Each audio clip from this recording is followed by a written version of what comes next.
कृपया चैनल को सब्सक्राइब करें। धन्यवाद। चौथ माता की जय। प्रेम से बोलिए जय हो चौथ माता की। आप सभी भक्तों को चौथ व्रत की हार्दिक शुभकामनाएं। मित्रों, हमारे सनातन धर्म में अनेकों देवी देवताओं की पूजा अर्चना की जाती है और इन्हीं में से एक है चौथ माता। मान्यताओं के अनुसार चौथ माता मां पार्वती का ही स्वरूप है, जो कि विवाहित महिलाओं को अखंड सौभाग्य और निसंतान माताओं को संतान का आशीर्वाद प्रदान करती है। मित्रों, कहा जाता है कि चौथ माता की पूजा करने से वैवाहिक जीवन की हर परेशानी, हर समस्या दूर हो जाती है। हर महीने की चतुर्थी तिथि पर चौथ माता की कथा पढ़ने या सुनने का भी नियम है। तो मित्रों, आज हम आपको सुनाने जा रहे हैं चौथ माता की दो बहुत दुर्लभ और पौराणिक कथाएं।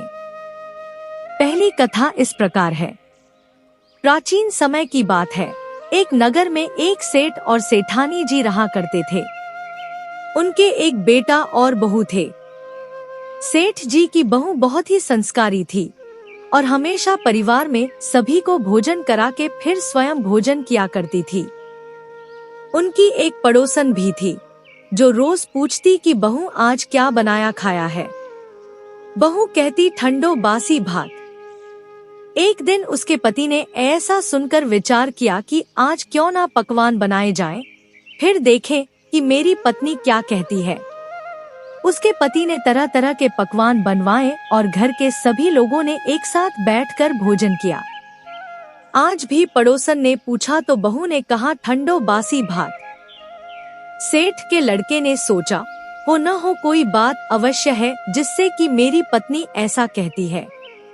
उसने अपनी पत्नी से पूछा, तुम रोज ठंडो बासी भात खाए ऐसा क्यों कहती हो, जबकि आज तो सबने एक साथ बैठकर कई तरह के पकवान खाए हैं।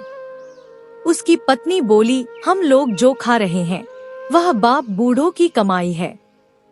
जिस दिन आप कमा कर लाओगे उस दिन मैं समझूंगी कि ताजा भोजन कर रहे हैं। अपनी पत्नी की ऐसी बातें सुनकर एक दिन लड़के ने माँ से कहा, माँ, मैं एक बड़े शहर में कमाई करने जा रहा हूँ। माँ बोली, बेटा, अपने पास इतना धन है कि खाया नहीं जुटेगा, फिर तू कमाने क्यों जा रहा है। माँ के मना करने पर भी बेटे ने स्वयं कमाने का दृढ़ निश्चय कर लिया। पति ने जाते समय पत्नी से कहा, मैं जब तक कमाकर बहुत सा धन लेकर न आऊं, तुम चूल्हे की आग मत बुझने देना।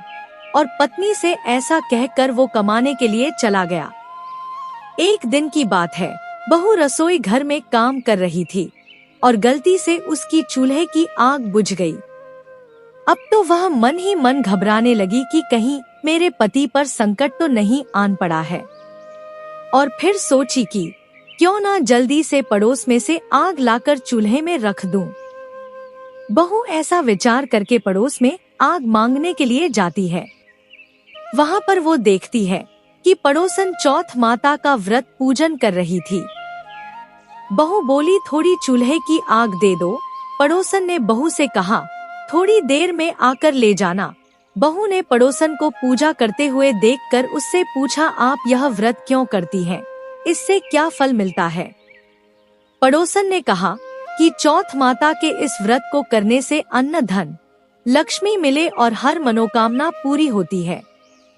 पड़ोसन की बातें सुनकर अब बहू भी चौथ माता का व्रत करने लगी। व्रत के दिन दीवार पर चौथ माता बनाती। उस दिन घी गुड़ का चूरमा बनाकर रात्रि को चंद्रमा को अर्घ्य देकर भोजन करती। ऐसा ही करते करते बहू को बहुत दिन हो गए। चौथ माता ने उस बहू के पति को सपना दिया कि साहूकार का बेटा, तू जागे कि सोवे है।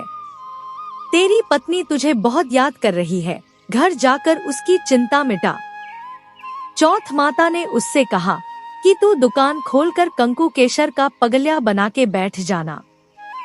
आज तेरा हिसाब किताब चुकता हो जाएगा। अब तो चौथ माता ने जैसा कहा था वैसा ही हुआ। उसका सारा हिसाब किताब चुकता हो गया और उसने घर जाने की तैयारी कर ली। सेठ जी का बेटे गाड़ी भर के धन दौलत लेकर अपने घर को चल दिया। चलते चलते रास्ते में एक बड़ा सा काला नाग फल फैलाए बैठ गया और कहने लग, आज तो मैं तुझे डसूंगा, छोड़ूंगा नहीं। आज तेरी आयु पूरी हो गई है, अब तुझे मरना होगा। सेठ के लड़के ने कहा, आज चौथ माता ने मुझे सपना दिया है, तो मैं अपनी पत्नी से मिलने घर जा रहा हूँ। वहाँ मेरी पत्नी बहुत चिंता कर रही है। मैं उससे मिलकर जरूर आऊंगा, तब तुम मुझे डस लेना। नाग ने कहा, तुम शब्दपूर्वक कहकर जाओ तो मैं तुम्हें जाने दूंगा, परंतु लौटकर नहीं आए तो तुम्हारे घर आकर मैं तुम्हें डस लूंगा। इस प्रकार सर्प को वचन देकर वह अपने घर पहुंचा। वहां सभी से हंसी खुशी से मिला और भोजन करने उदास होकर बैठ गया। उसकी पत्नी ने उदास होने का कारण पूछा तो पति ने काले नाग वाली बात बताते हुए कहा, यदि मैं उसके पास नहीं जाऊंगा तो वह घर आकर ही मुझे डस लेगा। पत्नी बहुत चतुर थी। उसने कहा कि आप घबराओ नहीं, लेट जाओ, मैं एक उपाय करती हूँ। पत्नी ने कमरे की 7 सीढ़ियां धोई। पहली सीढ़ी पर रेत, दूसरी पर इत्र, तीसरी पर गुलाल फूल, चौथी पर कंकु केशर, 5वीं पर लड्डू पेड़ा, छठी पर गादी गलीचा और 7वीं सीढ़ी पर दूध का कटोरा भरकर रख दिए। इस प्रकार वह 7 सीढ़ियां सजाकर बैठ गई। आधी रात होते ही नाग आकर सीढ़ी चढ़ने लगा। पहली पेढ़ी पर रेत में लौट गया और कहने लगा कि सेठ की बहू ने आराम तो बहुत दिया, पर वचनों से बंध कर आया हूँ, सो डसूंगा अवश्य ही। इसी प्रकार 7 पेढ़ियों पर नाग आराम करता हुआ और कहता हुआ कि डसूंगा जरूर, कमरे में जाने ही वाला था कि चौथ माता ने विचार किया कि मैं इसे नहीं बचाऊंगी तो संसार में धर्म कर्म और व्रत पूजन को कौन मानेगा। अब तो गणेश जी, चंद्रमा जी और चौथ माता ने उसे बचाने का विचार किया। चंद्रमा जी ने उजाला किया, चौथ माता ढाल बनी और गणेश जी ने तलवार लेकर नाग को मार दिया और ढाल से ढक दिया। अब रात में बहू भी थकी हारी सो गई। दिन उगा तो लोग बेटे से मिलने आए, परंतु बेटा बहू तो उठे ही नहीं थे। बहुत देर हो गई तो माँ उन्हें उठाने गई। माँ ने 7 पेढ़ियों पर जो कुछ देखा तो बहुत घबराई और बेटा बहू को आवाज लगाई। बेटा बहू उठे तो देखा कि एक ढाल और तलवार वहाँ पड़ी है। अब ढाल उठाई तो देखा कि वही काला नाग मरा हुआ पड़ा है।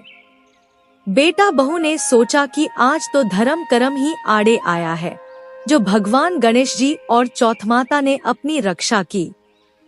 ऐसा कहते हुए दोनों ने चौथ माता और गणेश जी को प्रणाम किया। हे चौथ माता, आपने जैसी सेठ के बेटे बहू की रक्षा की, वैसी सबकी रक्षा करना। बोलो मित्रों, चौथ माता की जय।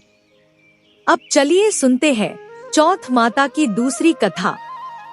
एक नगर में एक बूढ़ी माँ रहा करती थी। वह अपने बेटे की सलामती के लिए 12 महीनों की चौथ का व्रत किया करती थी। हर चौथ को पंसारी से थोड़ा सा गुड़ और घी लाकर 4 लड्डू बनाती, एक बेटे को देती, एक से पूजा करती, एक हथकार के लिए निकालती और एक चांद उगने पर खुद खा लेती थी।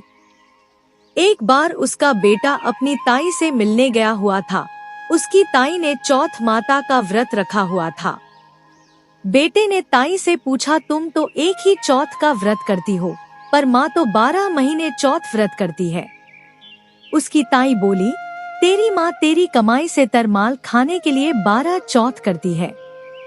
तू परदेश जाकर रहेगा तो उसे खाने पीने के लिए इतना कुछ नहीं मिलेगा, और देख लेना वह एक भी चौथ नहीं करेगी। लड़के को लगा ताई सच कह रही है।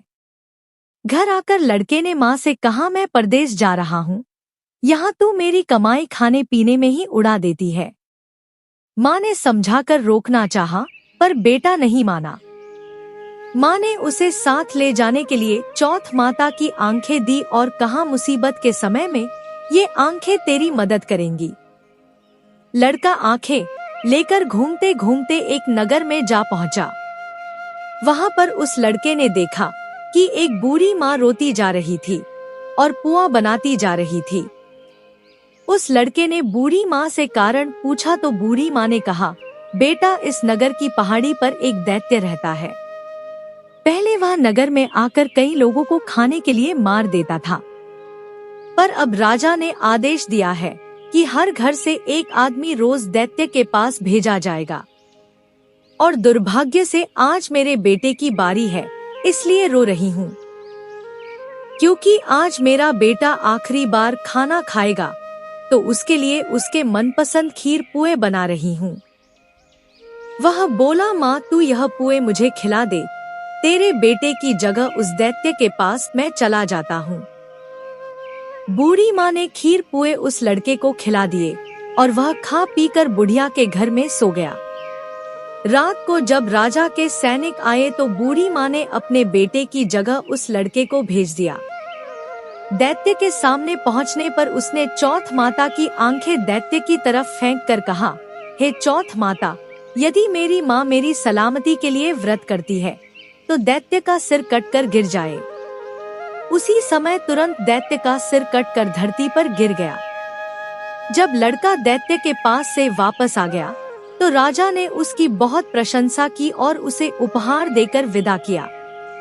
अब चलते हुए वो लड़का एक दूसरे राजा के नगर में जा पहुंचा। इस राज्य में एक नियम था कि आवा तभी पकता था जब एक इंसान की बलि दी जाती थी। सिपाहियों ने जब उस लड़के को देखा तो उसे पकड़कर आवे में चुन दिया। लड़के ने आंखें आवे में डाल दिए और कहा, हे चौथ माता, यदि मेरी माँ मेरे लिए व्रत करती है तो यह आवा मेरी बलि लिए बिना ही झट से पक जाए। लड़के की बात सुनते ही आवा तुरंत पक गया।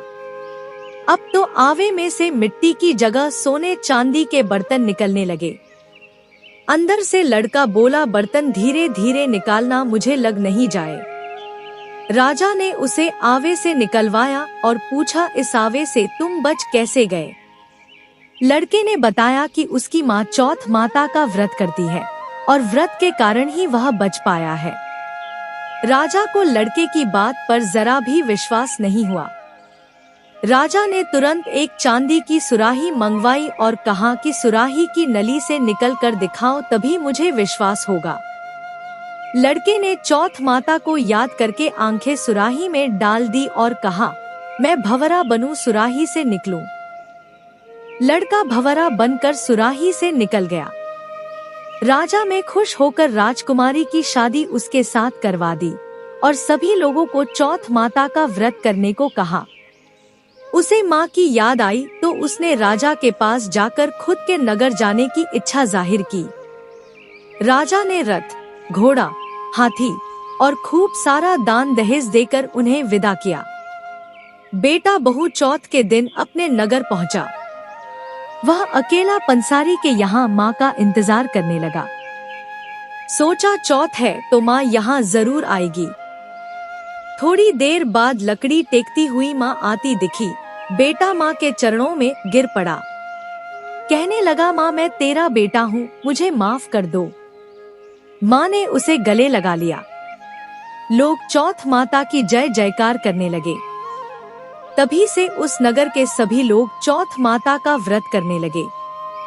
हे चौथ माता, जैसे बूढ़ी माँ और उसके बेटे की सहायता की, वैसे ही हमारी भी करना। बोलिए चौथ माता की जय।